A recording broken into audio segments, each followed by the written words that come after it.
O vídeo de hoje é infecção urinária de repetição.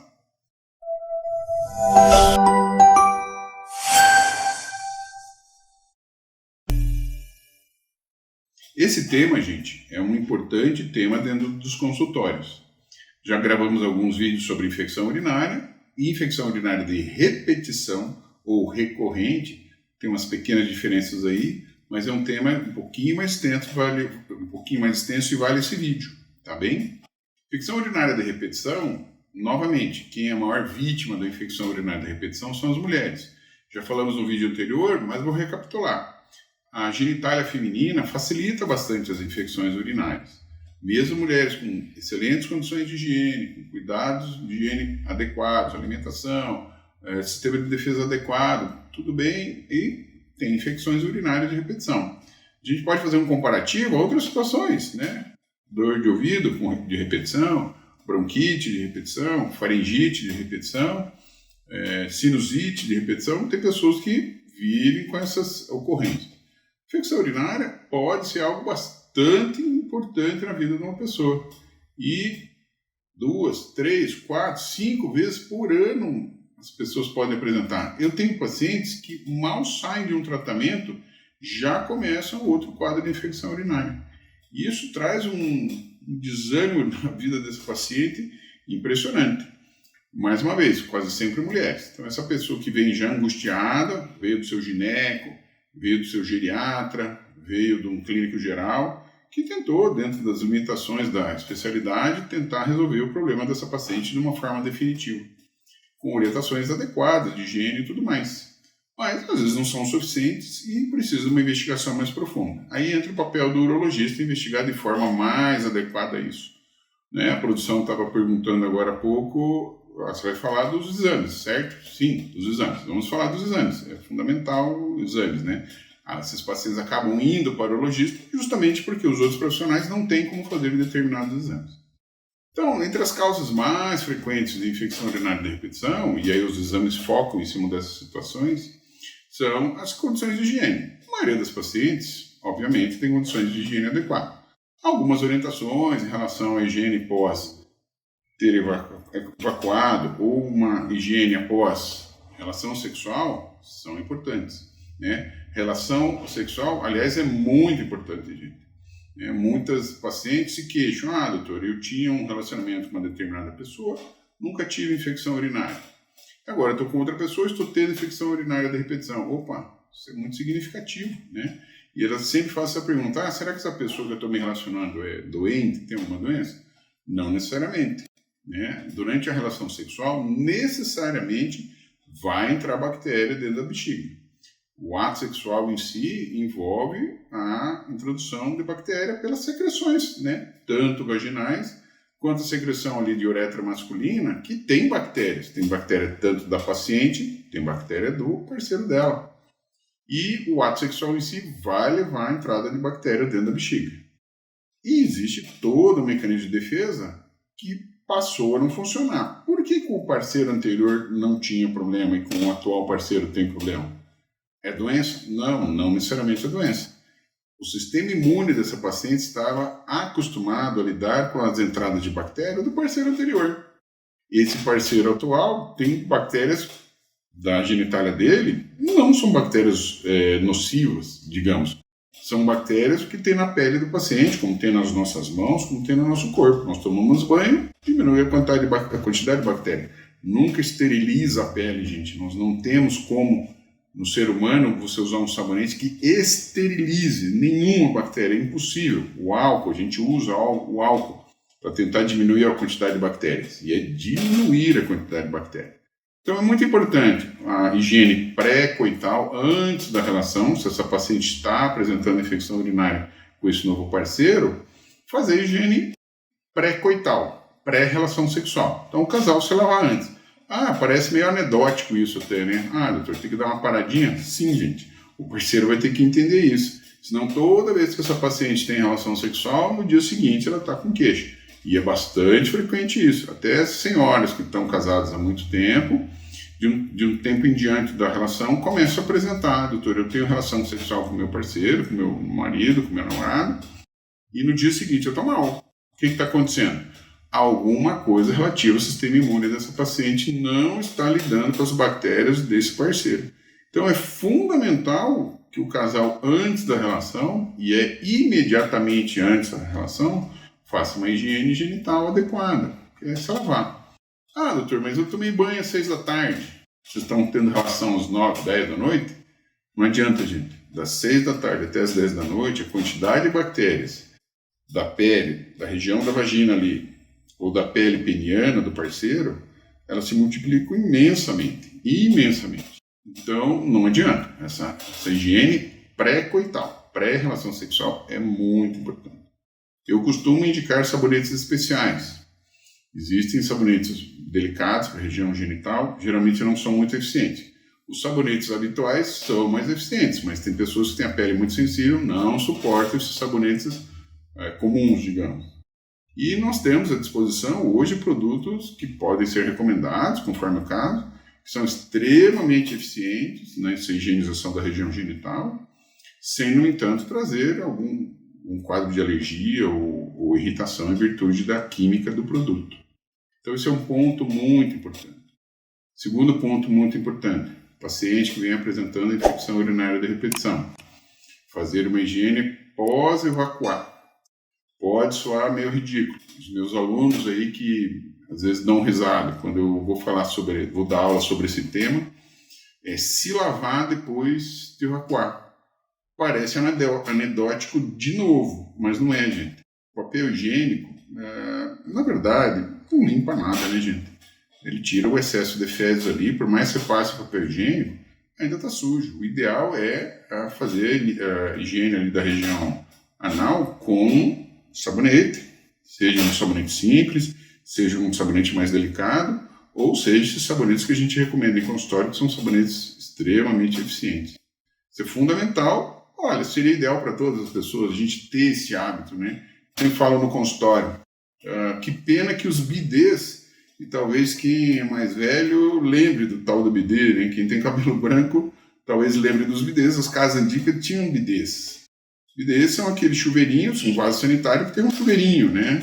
Que aquilo era usado pelas mulheres que estavam no período menstrual para se higienizar, e tanto para homens e mulheres, depois de evacuar, fazer uma higienização com água mesmo, sabonete. Isso era muito bom. O papel higiênico, volta a ressaltar para vocês, né? E eu dou esse exemplo em consultório, quem é meu paciente aí, esse exemplo eu quase sempre dou. Então você está andando com o teu cachorrinho, ele faz cocô na calçada. Você não tem nada para pegar essas fezes do bichinho, você vai lá, pega com a mão para não deixar na calçada. Aí você limpa a mão com uma passada de papel na tua mão. Você está satisfeito com isso? Ninguém vai ficar satisfeito. Vai querer lavar a mão umas 10 vezes porque pegou no cocô do cachorro com a mão sem proteção nenhuma. Mas é o que a gente costuma fazer no dia a dia da gente, passar o papel higiênico ali. Não resolve próximo de nada, né? Você tirou fezes apenas. Então essa higiene pós-evacuatória é muito importante para todo mundo e especialmente nesse tipo de paciente que está com infecção urinária de repetição. Não confundam com ducha vaginal. Os ginecologistas são muito contra a ducha vaginal. Eu já falo um pouquinho sobre isso. É a higiene pós-evacuatória. Por que isso é importante? As bactérias que mais gostam do sistema urinário da gente vêm do intestino da gente. Por incrível que pareça. Geralmente as infecções urinárias são por autocontaminação, mesmo em pessoas higiênicas. Por quê, gente? Nesse exato momento, qualquer pessoa da região anal em direção à região genital, ali urinária, existe uma migração de bactérias.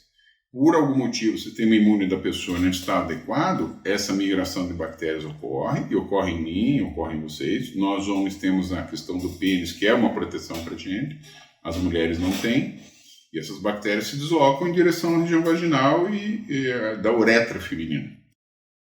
Se o sistema imune não está adequado, essa bactéria entra. E entra também durante a relação sexual, que a gente já abordou mais no começo do vídeo. Se eu consigo diminuir essa quantidade de bactérias ali na região usando um sabonete extremamente eficiente, é lógico que nós vamos ter uma proteção maior dessa bexiga. Então, segundo ponto. Primeiro, higiene pré-relação sexual. acabei esquecendo de falar. Depois do ato sexual, é interessante que o casal se lave também, principalmente essa paciente, mulher. Né? Eu estava esquecendo de falar sobre isso. A higiene pré-coital, pré-relação sexual, com sabonetes especiais, ou seja, um sabonete comum. Depois da relação sexual, fazer xixi, muito importante, e também fazer uma nova higienização. Segundo ponto, a higienização pós-evacuatória é fundamental. Diminuir a quantidade de bactérias ali na região, que o papel higiênico não dá conta. Eu tenho um hábito um pouco mais exagerado de recomendar também uma higienização com sabonetes especiais no final do banho também. Fazer uma espuminha de sabonete especial, aplicar na região anal, aplicar na região vaginal e deixar agir por alguns minutinhos. Pode ser um pouco de exagero, mas na experiência aí dos anos de consultório, me parece que existe uma resposta sobre isso. Outra situação que eu recomendo também dentro do consultório é o uso de lenços umedecidos, não os comuns, tá, gente? Os lenços umedecidos comuns de bebê e dessas marcas mais comuns, geralmente tem água com cheirinho só, não tem nenhum agente antisséptico. Isso é importante, porque tem algumas pacientes que têm esse hábito, eu não gosto só de passar papel higiênico, não tenho bidê em casa, ou até aquela ducha higiênica, que também hoje é mais comum, né? Os banheiros estão muito pequenos, não tem mais bidê, quase não se usa mais bidê. Mas tem as duchas higiênicas que ajudam bastante. Mas tem famílias ou pessoas que não têm disposição também a ducha higiênica. Passa o lencinho umedecido, que parece ser uma coisa boa no primeiro momento, mas não é. Esses lencinhos umedecidos, eles deixam o ambiente úmido ali, e só tem água esses lenços, e alguns têm algum produto antisséptico e a maioria tem água e cheiro. Então não resolve muito, pelo contrário, pode até piorar.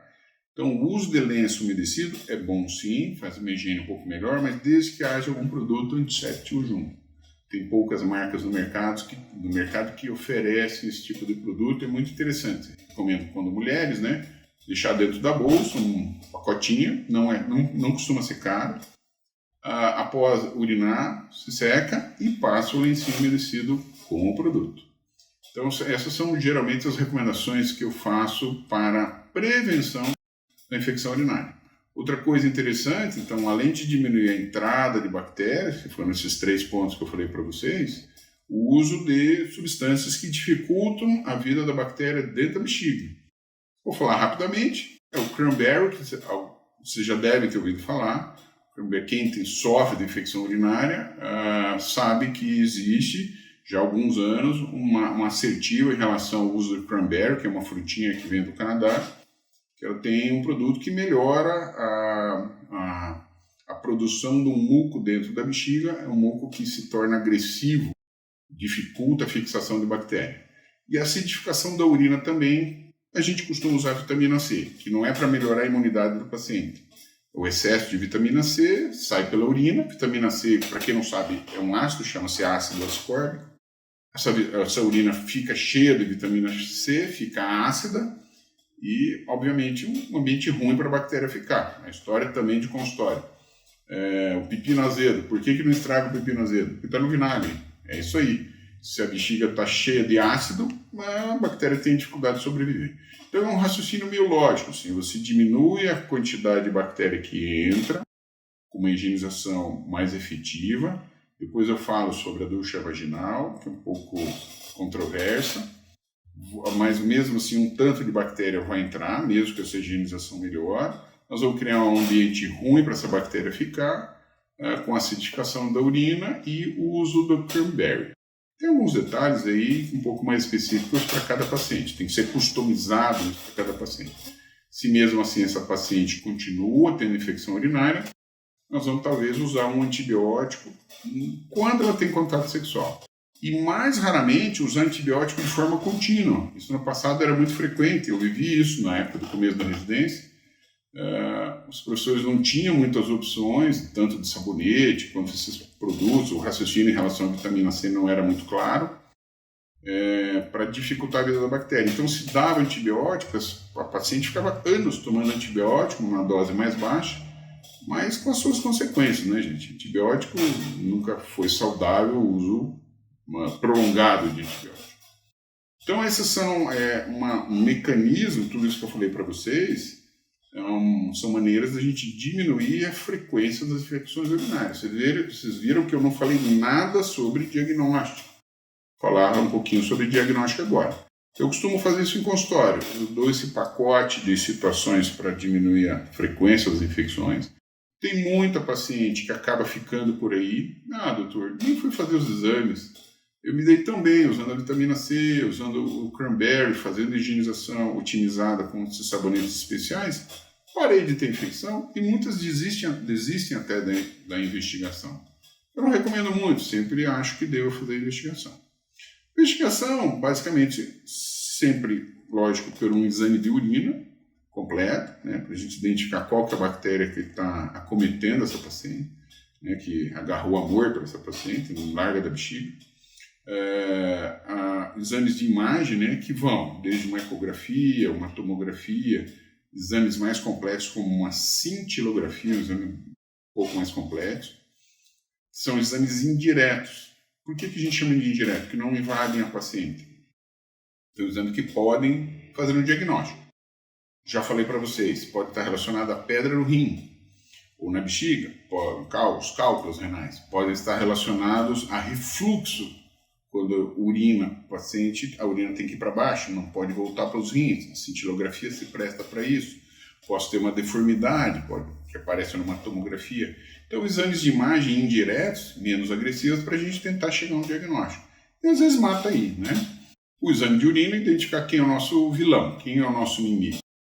E se esse pacote de exames mais simples não nos satisfazem, não chegamos ao diagnóstico, vamos para os exames mais invasivos, que a gente deixa sempre num plano posterior, que é o chamado exame de urodinâmica, que é um exame que tem que passar uma sondinha, um tubinho na bexiga do paciente, um pouco desconfortável, pode trazer alguma ajuda no diagnóstico.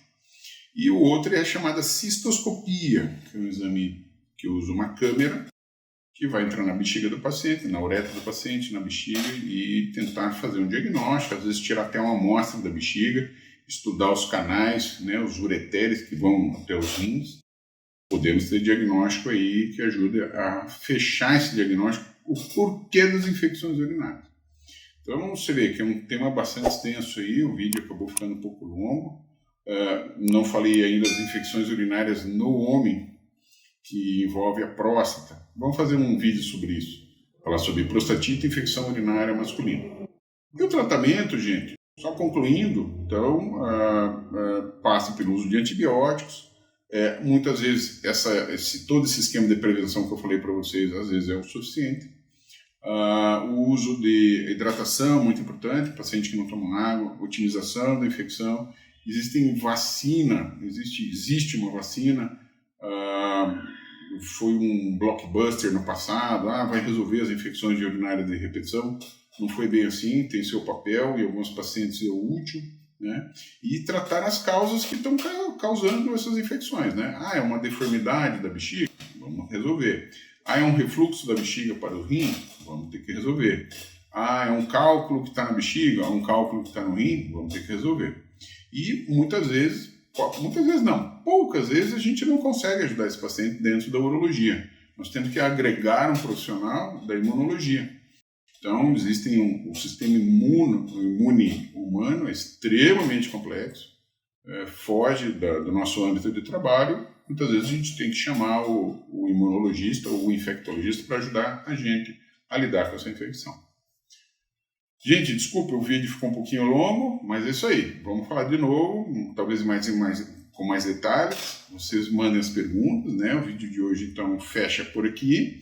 Não esqueçam de dar o joinha, não esqueçam de se inscrever, não esqueçam de ativar as notificações. Ajuda o canal aí a ter uma divulgação melhor. E não tem como encerrar esse vídeo, tem um monte de perguntas. Vai lá, manda pergunta, o vídeo já está comprido. Então, mas acho que todo mundo tá parado nos 5 minutos iniciais do vídeo. Não dá para passar em branco aquela parte da relação sexual lá. Vamos voltar lá atrás, vamos voltar naquilo tudo. Primeira confusão toda aqui, é uma questão anatômica que tem que ser esclarecida, né? Quando se falou da transmissão de bactérias para a uretra feminina em relação sexual, a primeira pergunta de quem não tem um conhecimento mínimo de anatomia é, pera um pouquinho, O pênis vai para um lugar, o aparelho urinário da mulher está em outro. Então, como é que é feita essa transmissão? Explicar um pouquinho melhor isso, porque lá na fala do vídeo só falou isso. Durante o ato sexual tinha a transmissão da bactéria. Então, o pessoal falou, opa, peraí. Vamos lá. Vamos deixar assim. Ficou confuso, vamos esclarecer. A genitália feminina, então a entrada da uretra feminina, o canal que vai para a bexiga, é ali, justaposta à vagina. Então, existem variações anatômicas cuja proximidade é muito pequena, então facilita. Existe um estudo muito famoso, se algum urologista que está me ouvindo aqui, talvez tenha ouvido falar desse estudo, um estudo que determinou a distância entre o ânus e a vagina, e da vagina até a uretra, determinando essas variações de medidas, por incrível que pareça, parece que são iguais para todo ser humano, não, são bem diferentes. Tem mulheres ou homens mesmo que têm a uretra mais próxima do ânus e outros mais distante. E isso determina, sim, isso foi provado, uma facilidade maior ou menor da infecção. Então ali, no caso feminino, a vagina está do lado, justaposta à uretra. Durante a penetração, existe a produção de umidade, principalmente feminina, que tem bactéria. Então, durante a penetração, vai entrar bactéria para dentro dessa bexiga. E bactéria feminina e bactéria masculina. E pode ser até fungo, né? Vírus, pode ser outras. Eu falei, por enquanto, só sobre infecção bacteriana. Nós temos infecções fúngicas também. A gente pode fazer um outro vídeo sobre isso. Bastante complexo de lidar, os diabéticos, né? As diabéticas têm mais facilidade disso. Então é uma questão anatômica, né? Não tem muito como resolver isso, a gente tenta contornar de outras maneiras. Esclareceu aí? Beleza, tem mais? Bom, tem uma dúvida aqui. A infecção urinária repetitiva, ela pode se tornar um câncer se não for tratada? Olha, interessante, boa pergunta. Cabe outro vídeo, inclusive. Se a pessoa fica num processo onde não há cura disso, somente o contornar o desconforto, né? A área de urinar, eu tenho um episódio agora, eu trato. Daqui a pouco essa paciente tem outra infecção bacteriana, eu trato, mas daqui a pouco tem outra. Então eu tenho que tentar lidar com a causa base, isso é muito importante. Porque se eu fico só tratando episódio, eu tenho uma bexiga permanentemente inflamada, o que não é bom. Eu comentei com vocês que um dos exames, a gente vai lá e tira um pedacinho. Nesse pedacinho, que é uma biópsia endoscópica com uma câmerazinha, isso acaba determinando se eu tenho alterações inflamatórias tão graves, de tanta infecção que essa pessoa teve, que pode dar uma ideia para a gente que isso daí talvez vai virar um câncer. Então a gente tem que atuar na causa base, para não ficar tendo essas infecções repetidamente. Existem alterações tão graves que realmente, se não forem tratadas, vão ter problema oncológico, né, de câncer. Não são muito frequentes, geralmente esses pacientes sofrem muito.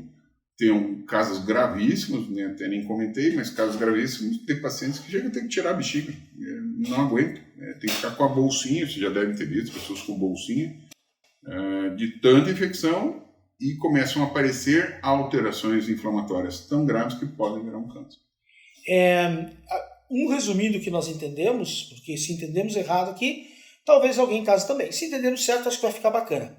Pelo que entendemos é o seguinte, no caso da mulher, infecções recorrentes podem ter duas origens. Uma externa, quer dizer, por exemplo, por contaminação no ato sexual de bactérias advindas do parceiro, e uma outra que é interna, no sentido de falta de higiene. Não aquela falta de higiene, descuidado com a sua higiene, mas talvez com algumas coisas que mereciam maior cuidado, como, por exemplo, na hora de fazer a higiene após a defecação. É isso mesmo?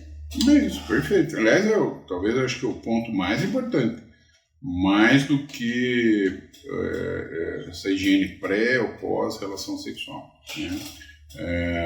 Essa pós-evacuatória é fundamental, né? Nesse tipo de paciente. Tem paciente que não tem infecção, seria interessante fazer, mas se não fizer, não está trazendo consequência nenhuma. Mas esse paciente, se não fizer, se tiver esse cuidado, fatalmente não para de ter infecção.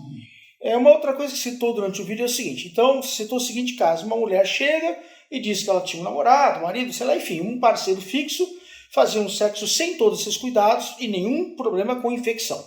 E de repente trocou de parceiro e essa infecção tornou-se recorrente.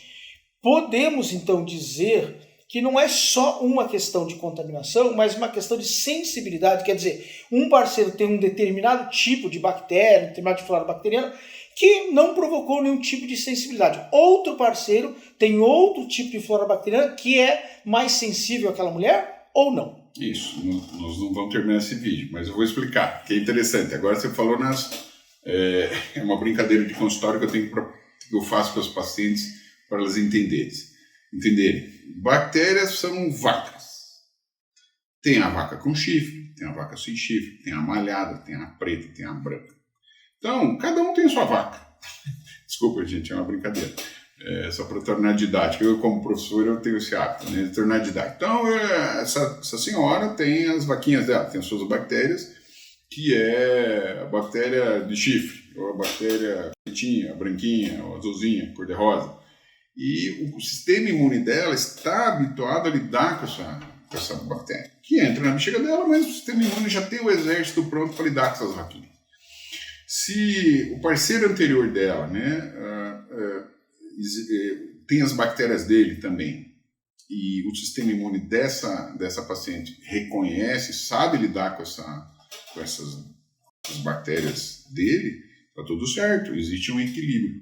Então, a partir do momento que trocou o parceiro, ou aconteceu alguma coisa com as bactérias do atual parceiro, também pode acontecer, casais estáveis de muitos anos, como, doutor, nunca tive isso, mas de um tempo para cá, tenho relação, começa a ter infecção. Aconteceu alguma coisa com a chamada flora bacteriana. Né? Um termo técnico aí, talvez nem todo mundo entenda, mas simplificando, as vaquinhas de cada um. Né? Se o parceiro dela, houve uma mudança do tipo das bactérias dele, e o sistema imune dela não está reconhecendo mais isso, não consegue lidar. Que é o caso do parceiro novo, não tem doença nenhuma. Ele tem as bactérias de pele dele, que o sistema imune dela não está dando conta. Então a gente precisa tentar chegar a um equilíbrio disso daí, para não haver essa coisa desagradável de contato sexual igual a desconforto, a sofrimento, né? E isso acaba separando até o casal. Eu já vivi isso em consultório. Casais que perderam a atividade sexual e, obviamente, o relacionamento fica prejudicado, porque o sexo acabou virando um drama para esse casal, né? Ela tem contato, amanhã ela tá ruim. Isso é péssimo, né? Esse vídeo não termina hoje? Não vai terminar nunca. Não tem jeito. Depois que você falou isso aí, todo mundo aqui tá perguntando, tá bom. Então, a senhorita lá encontrou o amor da vida dela. É o cara que ela diz, esse, eu gosto, eu amo, eu vou me casar. Só que cada vez que eu tenho uma relação sexual, eu acabo isso no consultório médico. Isso. Como é que faz para resolver isso? Sim. Toda aquela primeira parte do vídeo da prevenção, né? O parceiro tem que entender isso, tem que entrar nessa prevenção. O uso de preservativos pode ajudar bastante, né? O preservativo não vem com bactéria, né? Não é estéril, mas estéril não tem nenhuma bactéria, tem um pouco de bactéria. Então pode ajudar um pouco, mas a gente também não faz milagre. Tem situações que usa preservativo, faz a higiene antes da relação, faz a higiene depois da relação e continua tendo as infecções. É um problema realmente. Não é tão comum assim, da gente não conseguir ter esse controle sobre essa situação, mas já vivi na carreira isso de casais, realmente o relacionamento ir pro brejo por uma questão desse contato sexual ser desprazeroso para ela, pelo menos, né? Muito ruim. Doutora Angela, uma pergunta. Não vai acabar hoje mesmo. Não, mas essa aqui vai fugir um pouquinho, vai ser rapidinho. Nós mulheres sempre nos questionamos quando a gente segura muito tempo para ir ao banheiro. Isso também pode ocasionar a infecção? Pode facilitar a infecção, tanto para homem quanto para mulher, isso é importante. Na mulher, o fato assim, se existe um meio de cultura, a urina não deixa de ser um meio de cultura. O diabético, por exemplo, tem glicose ali. Se entrou um tanto de bactéria, quanto mais tempo ficar essa urina parada na bexiga, mais tempo tem para a bactéria se multiplicar. É mais ou menos esse raciocínio. Né? Os nossos motoristas de caminhão, de ônibus, os cobradores, né? Muitos homens também, não só mulheres, sofrem isso. Né? Os homens têm o refluxo para dentro de canalículos da próstata, a urina entra dentro da próstata, uma situação um pouco mais complicada, mas é a mesma situação. Se existe bactérias lá dentro, estão com alguma facilidade de se multiplicar por uma situação de imunidade comprometida do paciente. E você fica muitas horas com essa bexiga parada, com essa urina parada na bexiga, você vai ter uma chance da bactéria se multiplicar. Tanto que uma das sugestões que a gente faz é que a paciente ou o paciente, no caso o homem, tenha a sua garrafinha por perto, principalmente que tem infecção, garrafinha d'água, né? Quem sempre tem infecção urinária de repetição, sempre fala, garrafinha d'água do lado do computador, garrafinha d'água na mochila, é um trabalho de rua, alguma coisa, esteja tomando um pouquinho d'água. Para quê? Para dar fluxo de urina para essas bactérias não permanecerem muito tempo paradas. Vamos acabar esse vídeo? Virou uma consulta, né? Excelente, é tudo que nós queríamos. Aqui a produção está satisfeita por enquanto. Assunto interessante. Interessantíssimo. Eu só quero lembrar uma coisa, né? Além de toda aquela coisa, curtir o vídeo, etc., se inscrever no canal, estamos sempre abertos a receber perguntas que podem ser feitas tanto aqui no canal YouTube, se você está inscrito, você pode fazer seu comentário, sua pergunta, como também está aí embaixo já o endereço também do site do Dr. Ângelo, que por lá você tem como fazer contato com a gente também, e a produção sempre abraça essas questões, às vezes para responder durante o vídeo e às vezes para motivar um dos vídeos que vai ser produzido em cima da demanda que a gente tem de dúvidas sobre urologia. Isso mesmo. Gente, tchau para vocês.